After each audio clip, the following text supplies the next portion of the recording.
Bismillahirrahmanirrahim. Assalamualaikum warahmatullahi wabarakatuh. Salam perubahan.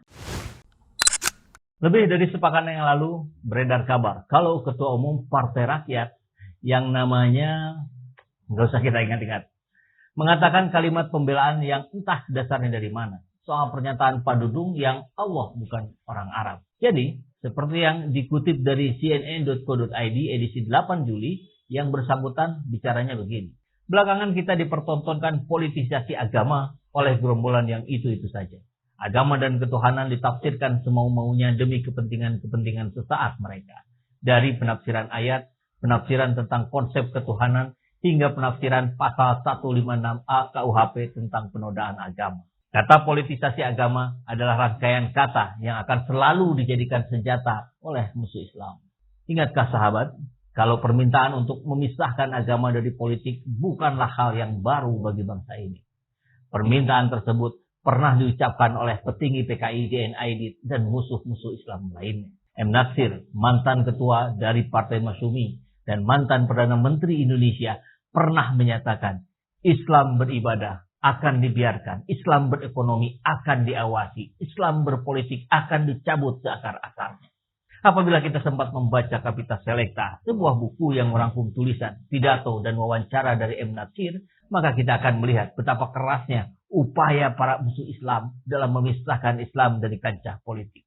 Tidak itu saja, kita juga akan melihat dua jurus lain yang sampai sekarang masih digunakan untuk mendiskreditkan agama Islam. Yang pertama adalah saat mereka mendiskreditkan pemerintah Islam dengan memasukkan ilusi harem ke dalam kehidupan pemerintahan Islam. Hal ini sering kita dengar dialami oleh Kesultanan Bolkiah Brunei Darussalam.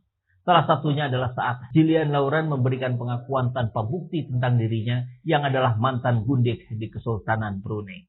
Yang kedua adalah saat mereka mendiskreditkan Islam dengan cara mendiskreditkan poligami. Lalu bagaimana bisa para musuh Islam mendiskreditkan Islam dengan cara ini? Ini ada penjelasan logis dari Gus Baha 2 tahun lalu, di mana pendiskreditkan nilai-nilai poligami akan dapat mendegradasi Islam di mata masyarakat luas. Saya khawatir orang yang mendewa-dewakan harmonis karena istri satu itu sampai janggal terhadap poligami ini para sinten Nabi. Meskipun kita mungkin tidak berani poligami, buat takut istri, takut bayar, takut keuangan, macam-macam. Wartawan senior yang mencintai Islam, dia cerita sama saya, Pak Baha, sasaran tembak itu bukan agim, tapi umat Islam dibikin janggal tentang poligami. Nak wis janggal bahwa poligami itu pasti buruk. Hanya sudah tertanam kalau poligami pasti buruk, mereka akan janggal kepada nabinya. Jadi agim itu tidak siapa-siapa, itu tidak penting. Yang penting adalah kalau poligami divonis buruk dan buruk sekali dan tertanam di umat Islam, dan wong Islam janggal pada apa? Nabi. Saya di sini bukan ingin menyatakan kalau saya adalah pendukung atau bahkan praktisi poligami. Saya bukan. Saya nggak berani. Hanya saja sebagai umat Islam kita harus lebih sadar dan meyakini akan kehalalan poligami. Sesuai dengan sabda Nabi. Apabila Allah sudah menyatakan suatu hal itu halal, maka kita tidak boleh sekali-kali mengharamkannya. Akan tetapi kita harus ingat, setiap perkara dalam Islam ada aturan mainnya. Saat kita belum mengetahui syarat prasyarat yang harus dipenuhi agar poligami menjadi penambah sakinah dalam kehidupan keluarga kita, jangan coba-coba. Tidak mencoba atau melakukan bukan berarti mengharamkan. Seperti saat sekarang kita tidak sanggup makan durian, bukan berarti kita harus menyatakan durian itu haram. Jadi balik lagi ke pembahasan tadi, jangan sampai kita tertipu oleh kepintaran menyusun kata dan memainkan logika. Entitas-entitas seperti Ketua Umum Partai Rakyat ini, makhluk ini lalu melanjutkan kalimatnya dengan mengatakan, sematan ulama belakangan ini memang dijual sangat murah oleh gerombolan-gerombolan semacam itu. Apa tidak malu? Seharusnya orang yang menyatakan dirinya ulama ikut menjelaskan apa yang dimaksud dengan Tuhan bukan orang Arab. Dengan ilmu agar rakyat dicerahkan. Bukan malah digeser-geser ke kriminalisasi. Saya bukan ulama saja paham. Jangankan Tuhan, Rasulullah juga bukan orang Arab. Dan Ka'bah itu milik Islam sedunia. Bukan hanya milik orang Arab saja. Agar rakyat di tingkat bawah paham bahwa menjadi orang Islam tidak harus menjadi orang Arab. Ya, ini sudah dijelaskan berkali-kali oleh para ulama. Kenapa kalimat Tuhan bukan orang Arab adalah pelecehan agama? Karena Allah Subhanahu wa Ta'ala adalah entitas yang berbeda dari manusia, entitas yang lebih mulia dari manusia. Saya punya analogi seperti ini. Seandainya Bapak Ketua Umum ini punya anak yang lucu, dan saya menganggap monyet itu lucu, lalu saya mengatakan, anaknya lucu kayak monyet. Apakah Bapak tidak akan tersinggung? Manusia adalah entitas yang lebih mulia dari monyet. Sehingga manusia akan merasa tersinggung bila dibandingkan dengan seekor monyet. Walaupun dari susunan kalimat tidak ada yang salah.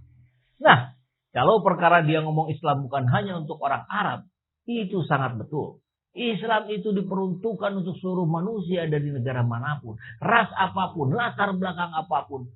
Bahkan Islam bukan hanya diturunkan untuk manusia, jin juga termasuk di dalam.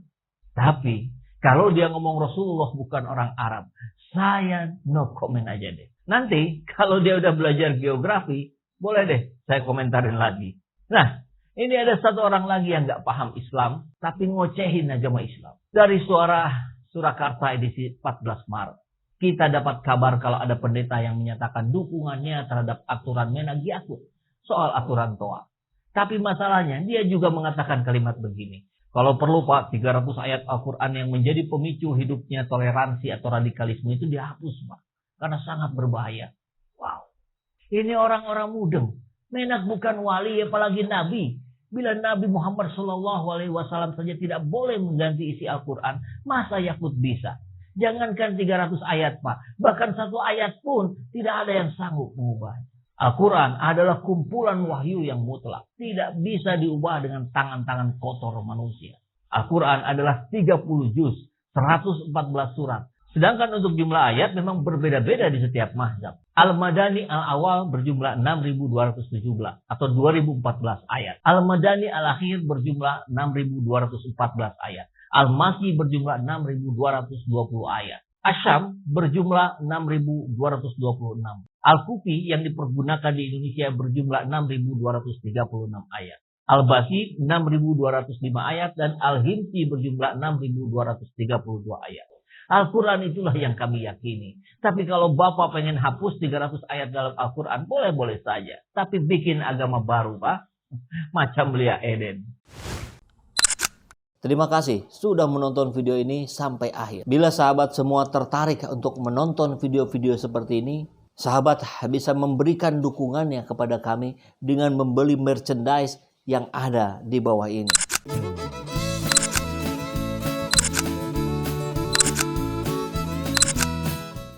Kita siapkan berbagai desain t-shirt yang cocok untuk sahabat semua. Namun apabila sahabat semua ada yang menginginkan desain yang lain, tentu kami pun bisa mengakomodirnya. Silakan hubungi di nomor yang ada di bawah ini.